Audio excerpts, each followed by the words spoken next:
ॐ अज्ञानतिमिरान्धस्य ज्ञानाञ्जनशलाकया चक्षुरुन्मिलितं येन तस्मै श्रीगुरवे नमः।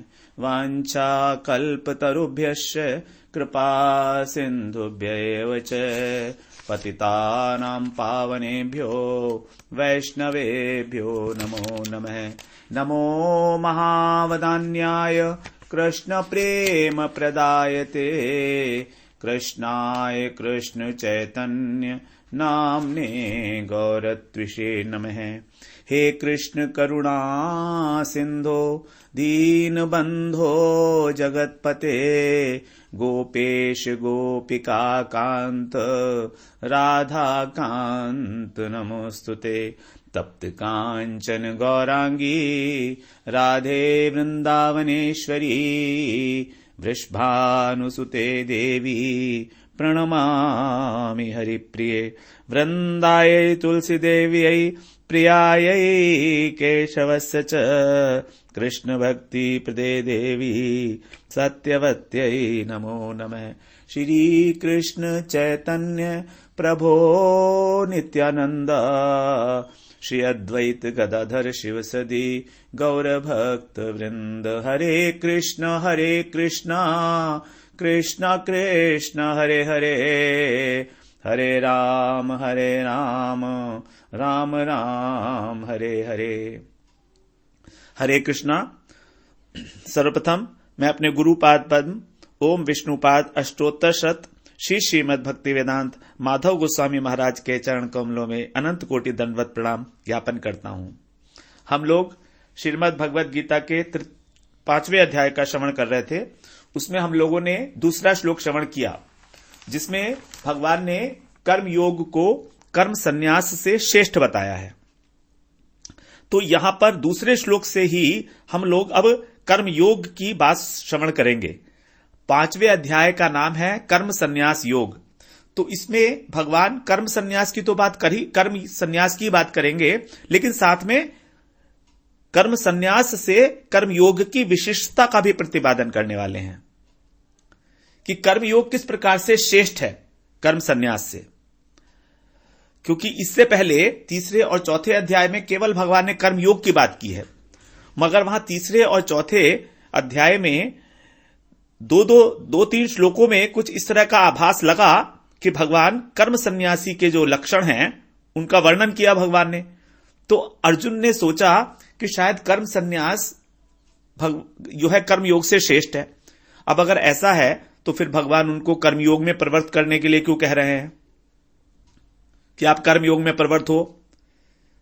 चौथे अध्याय में भगवान की लास्ट में यह स्पष्ट आज्ञा थी कि तुम कर्म योग का आश्रय लेकर और ज्ञान के द्वारा अपने सभी संशयों को छेदन करके और कर्मयोग का आश्रय लेकर उत्तिष्ठ भारत, तुम खड़े हो जाओ युद्ध के लिए।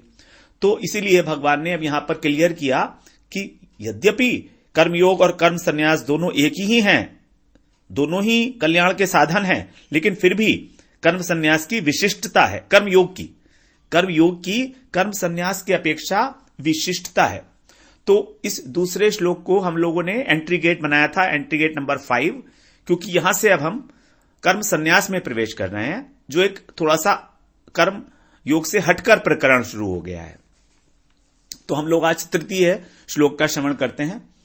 उसमें भगवान बता रहे हैं, ज्ञेयः स नित्य सन्यासी यो न द्वेष्टि न कांक्षति निर्द्वंदो हि महाबाहो सुखम बंधात् प्रमुच्यते। ज्ञेयः स नित्य सन्यासी यशो यो न द्वेष्टि न कांक्षति निर्द्वंदो हि महाबाहो सुखम बंधात् प्रमुच्यते। हे महाबाहो, यो माने जो व्यक्ति न किसी से द्वेष करता है, न द्वेषति, किसी से द्वेष नहीं करता है, और न कांक्षति, और न ही किसी वस्तु की आकांक्षा करता है। किसी भी व्यक्ति से वो किसी वस्तु की आकांक्षा नहीं करता है। न द्वेषति न कांक्षति। वे क्या है? वह नित्य, नित्य मतलब सदा ही ज्ञेय है। ज्ञेय माने जानने योग्य है। सन्यासी अर्थात वह सदा ही सन्यासी समझने योग्य ही है। जो व्यक्ति किसी से द्वेष नहीं करता और ना ही किसी वस्तु की कामना करता है, आशा करता है, आकांक्षा रखता है, उसको हमेशा हमको सन्यासी ही समझना चाहिए। यद्यपि वो सन्यासी नहीं है, उसने सन्यास का वेश नहीं धारण किया हुआ है, लेकिन तो भी भगवान कह रहे हैं कि उसको हमको हमेशा सन्यासी ही समझना चाहिए। क्योंकि हमारा ऐसी धारणा हो सकती है कि सन्यास के बिना संसार से मुक्ति नहीं होगी। इसीलिए भगवान कह रहे हैं कि नहीं, ऐसा नहीं है, उसको आप सन्यासी ही समझो। इसीलिए वहां पर आगे बता रहे हैं कि निर्द्वंदो, निर्द्वंदो का मतलब है द्वंद्व। द्वंद्व का मतलब है जहां दो वस्तु हैं। तो द्वंद्व क्या है हमारे मन में? राग और द्वेष, द्वेष्टि और कांक्षति। द्वेष्टि मतलब द्वेष, कांक्षति माने राग। जिस वस्तु में राग होता है हम उसको प्राप्त करने की इच्छा करते हैं, वही है कांक्षति। और जिस वस्तु से द्वेष होता है हम उसको अपने पास से हटाने की चेष्टा करते हैं। तो यही हो गया द्वंद्व, निर्द्वंदो। तो द्वंद्वों से रहित है। और वो व्यक्ति क्या है? इस संसार से, बंधन से, सुखम बंधात प्रमुच्यते। बंधात मतलब बंधन से, इस संसार बंधन से सुखपूर्वक, अनायास। अनायास का मतलब है अन प्लस आयास। आयास का मतलब होता है प्रयत्न। तो बिना किसी विशेष प्रयत्न के अनायास ही वो प्रमुच्यते, प्रकृष्ट रूप से मुक्ति पा लेता है। अर्थात जो व्यक्ति ना किसी से द्वेष करता है और ना किसी से आकांक्षा रखता है और उसको कोई प्रकार का, किसी भी प्रकार का द्वंद्व नहीं है। द्वंद्व अनेक प्रकार के हैं जिसको हम लोग अभी श्रवण करेंगे। तो वो व्यक्ति सन्यासी ही समझने योग्य है और वो आराम से बिना सन्यास लिए ही इस संसार बंधन से मुक्ति पा लेता है, मुक्त हो जाता है। तो अब यहां पर इस श्लोक में भगवान स्वयं कर्म योग की, कर्म संन्यास की अपेक्षा श्रेष्ठता का कारण, विशिष्टता का कारण बता रहे हैं। हम लोगों ने यद्यपि पिछले वाले श्लोक में ही काफी सारे कारण हमने स्टडी कर लिए थे, लगभग 8-10 कारण हम लोगों ने इसमें स्टडी करे थे कि कर्मयोग क्यों श्रेष्ठ बताया है। क्योंकि वो सरल है, ये कठिन है, तो कई सारे हमले किए। लेकिन भगवान के अनुसार अब हम लोग यहां इसमें श्रवण करते हैं। ये इस श्लोक का मतलब ही यही है कि जो एक हमारी धारणा है कि बिना संन्यास लिए इस संसार से मुक्ति हो ही नहीं सकती, ऐसा नहीं है। अर्जुन को भगवान बोल रहे हैं महाबाहो। महाबाहो का मतलब क्या है? बाहु का मतलब भुजाएं, जिसकी भुजाएं लंबी हों। अर्थात वो कितना शूरवीर है। वो शूरवीर है तो वो कर्म योगी, क्योंकि कर्म योग भी एक प्रकार की वीरता है।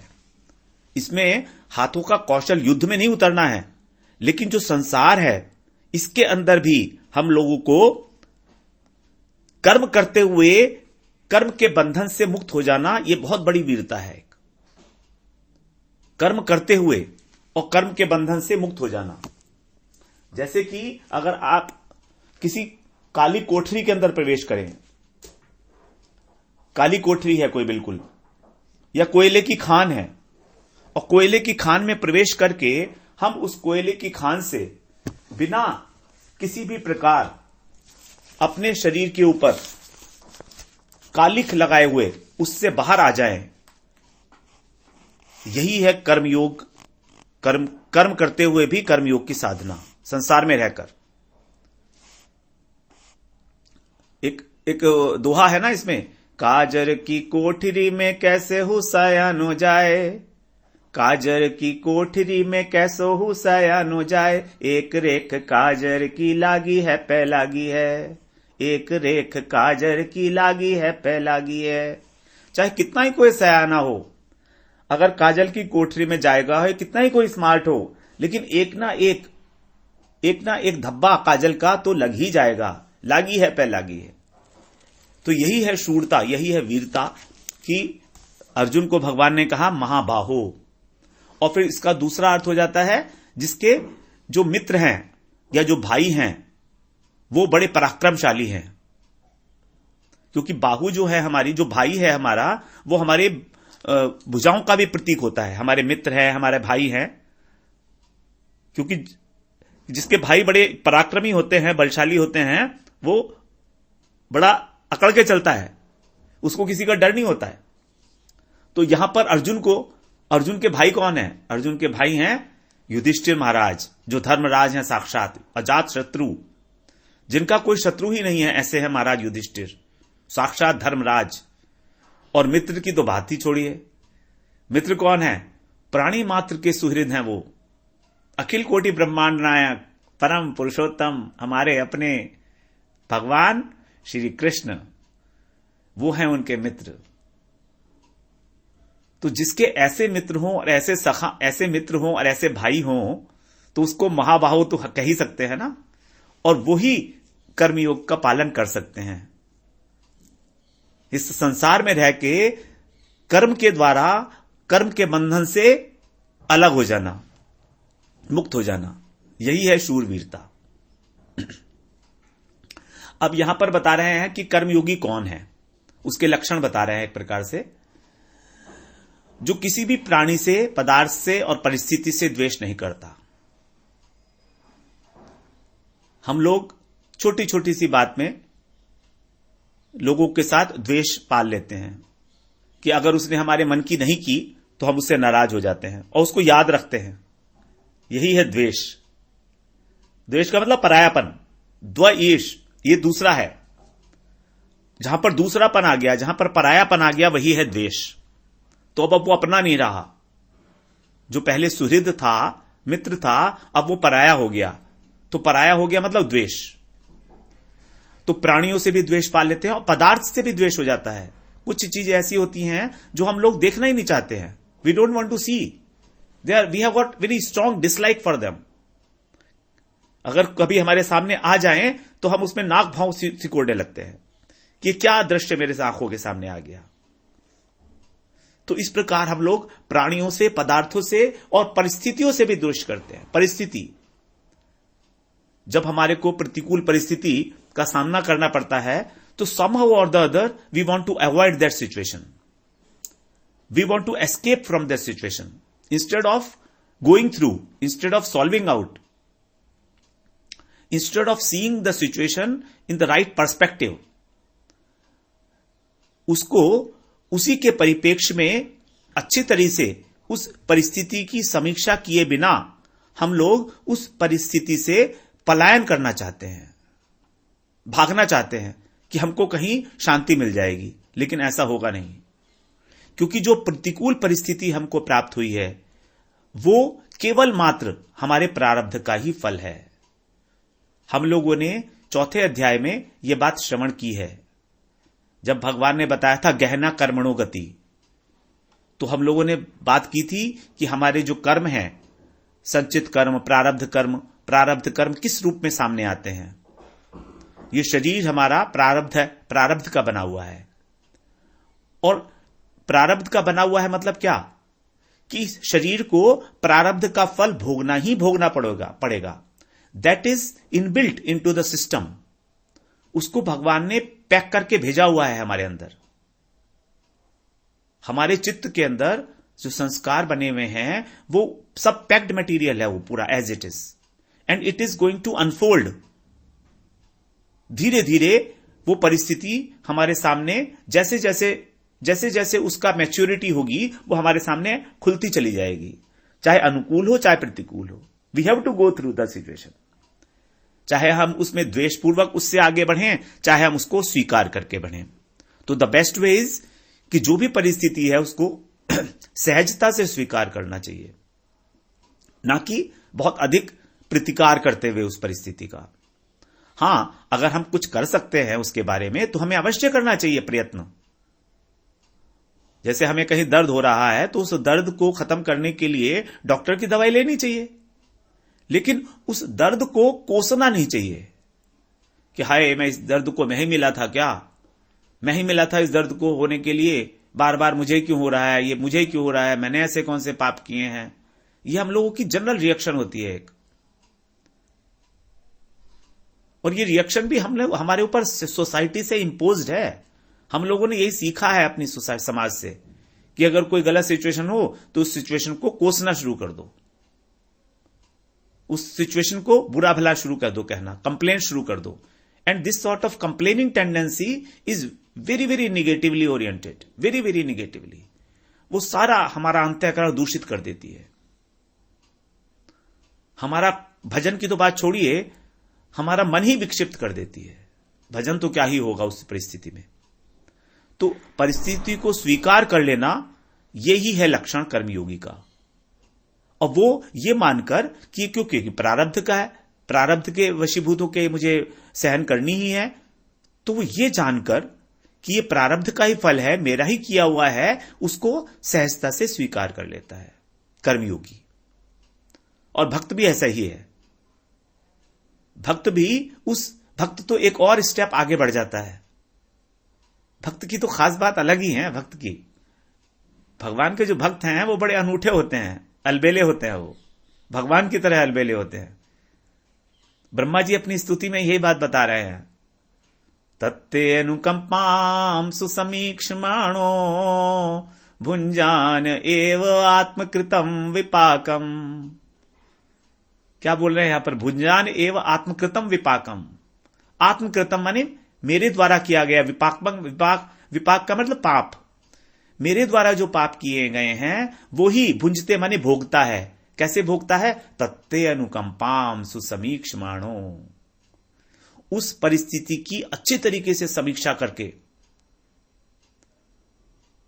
और उसको यह समझ लेता है कि उसमें भगवान की ही कृपा छुपी हुई है। देखिए, this is a very very special kind of attitude of a devotee. Who is a devotee, जो कृष्णा डिवोटी हैं, जो भगवान के भक्त हैं, उनकी तो बात ही अलग है।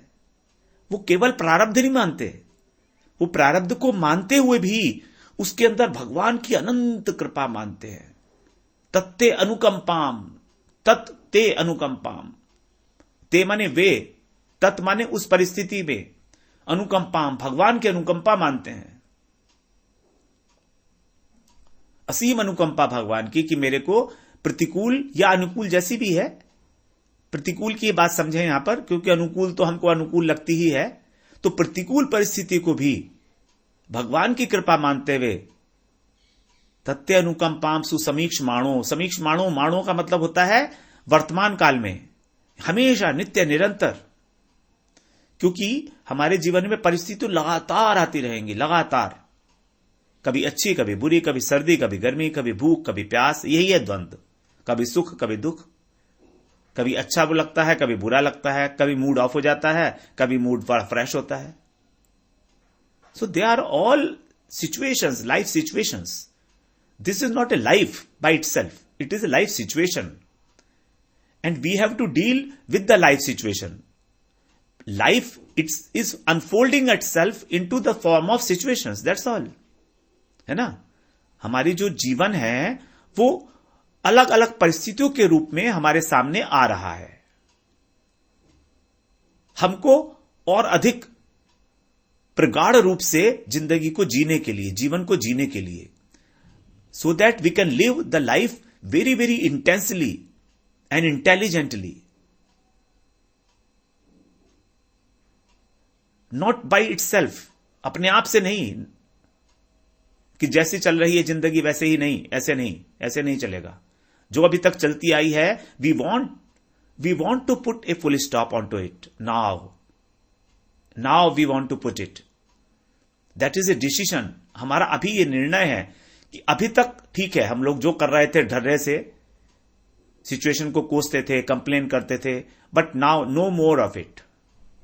That is our firm resolve and with this resolve we are going to go ahead. So, परिस्थिति से वो कर्म योगी द्वेष नहीं करता है। और यदि किसी का द्वेष है, अगर किसी भी व्यक्ति का द्वेष है, तो उसका कभी भी कर्मयोग सिद्ध नहीं हो पाएगा। ये बड़ी एसेंशियल रिक्वायरमेंट्स हैं कर्मयोगी की। और कर्मयोगी ना हो तो भी ये तो हमको सोचना ही चाहिए कि द्वेष क्यों। आजकल भी सबको बताया जाता है कि निगेटिविटी से बचो, निगेटिविटी से बचो। अब निगेटिविटी को यहां पर स्पेसिफाई नहीं करते हैं आजकल, लेकिन ये it is also the highest form of negativity. द्वेष is the highest form of negativity. द्वेष, ईर्ष्या, जलन, यही है संसार के अंदर जो दुख है. हमको दुख क्या है? कुछ लोग बोलते हैं कि संसार में दुख है, हमें तो लगता नहीं है दुख है. तो यही है दुख, दैट इंटरनल ग्रीफ जो हमको खाता है. बेसिकली जब हमारे को कोई कुछ बोल देता है या हमारा कोई अपमान करता है तो हमें कितना दुख लगता है ना. तो यही है संसार दावानल, अग्नि. इस संसार के अंदर अग्नि लगी हुई है, आग लगी हुई है, मगर हमें तो दिख नहीं रही है कहीं पर भी. कहां कहीं अग्नि दिख रही है? हमको नहीं दिख रही है. तो फिर हमारे हृदय में अग्नि लगी हुई है. तो हमको उस अग्नि से छुटकारा पाना है, उस द्वेष से, उस जलन से. तो कर्मयोगी का कभी भी द्वेष होते हुए कर्मयोग सिद्ध नहीं हो सकता. तो इसलिए एक ऐसी सलाह दी जा रही है इसके लिए कि कर्मयोगी को सबसे पहले उसी की सेवा करनी चाहिए, उसी के प्रति एक अच्छी भावना को उत्पन्न करने का प्रयत्न करना चाहिए जिसके प्रति हम द्वेष करते हैं. It is just like loving your enemy. If you can love your enemy then you can love the whole mankind. अगर आप अपने शत्रु से प्रेम कर सकते हैं तो आप प्राणी मात्र से प्रेम कर सकते हैं, प्राणी मात्र से. ये एक बहुत बड़ी उपलब्धि होगी. तो इसके लिए हमको प्रयत्नशील होना चाहिए. We should identify in our life who are our enemies.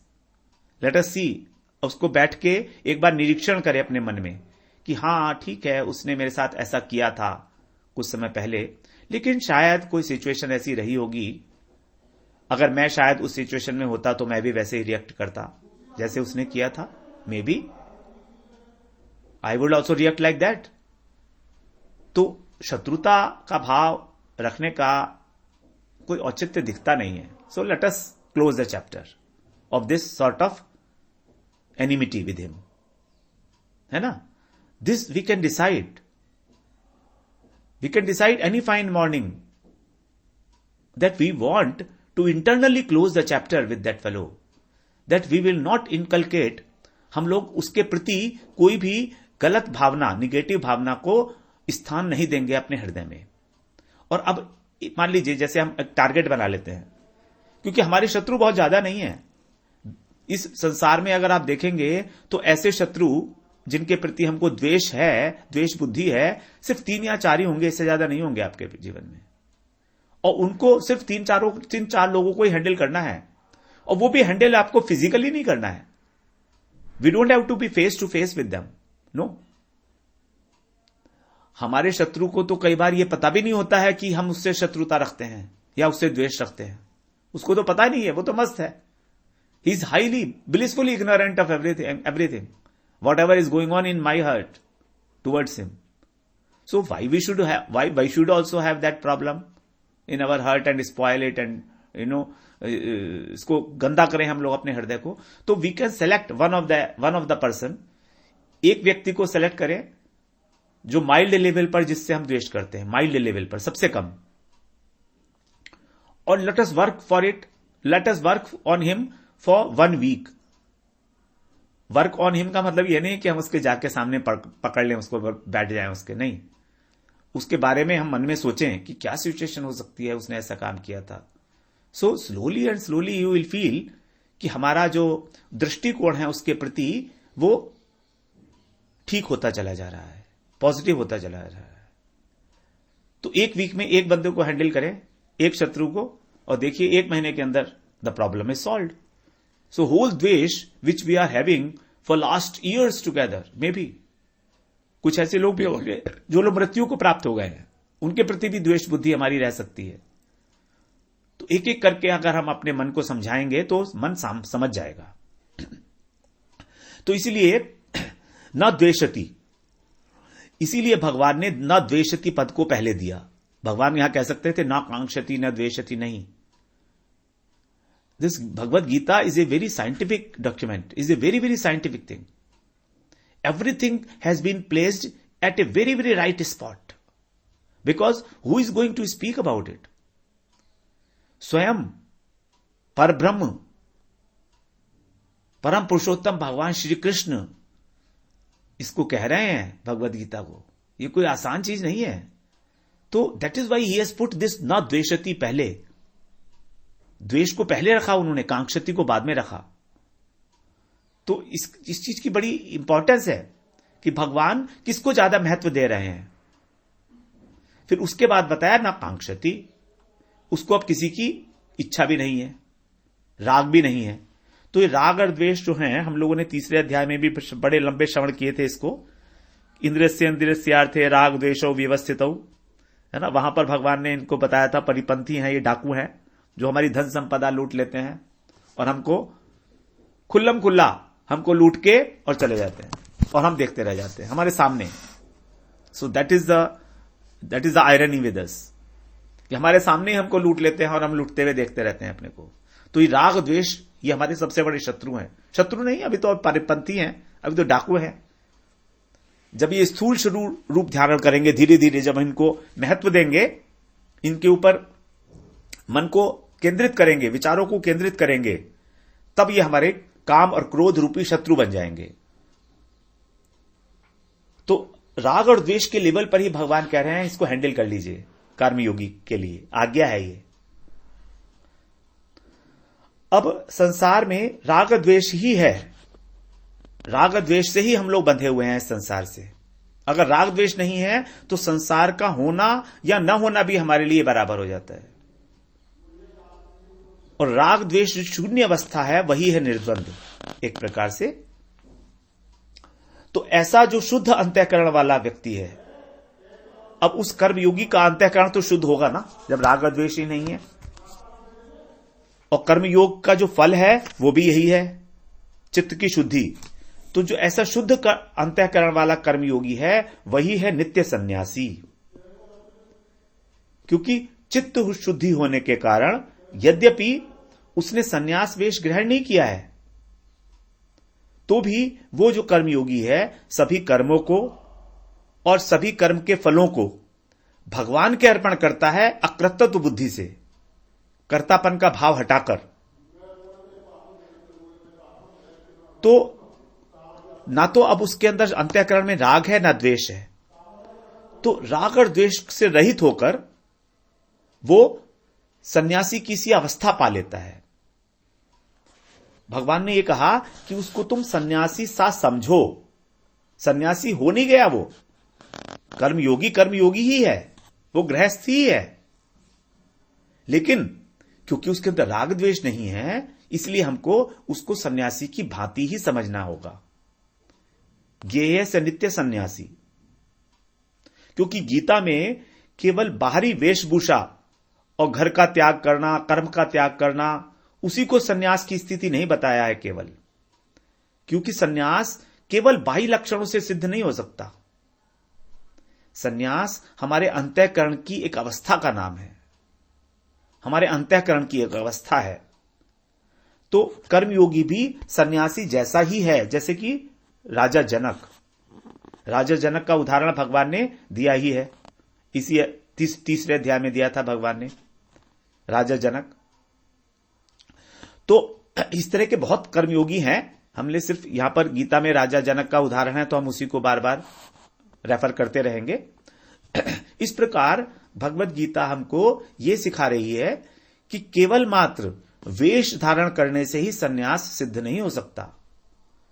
उसके लिए आवश्यकता है अंतःकरण की शुद्धि की, और अंतःकरण शुद्ध होगा, चित्त शुद्ध होगा कर्मयोग के द्वारा। तो इसी बात को हम लोग आगे अभी श्रवण करेंगे। वांछा कल्पतरुभ्यश्च कृपा सिंधुभ्य एव च पतितानां पावनेभ्यो वैष्णवेभ्यो नमो नमः।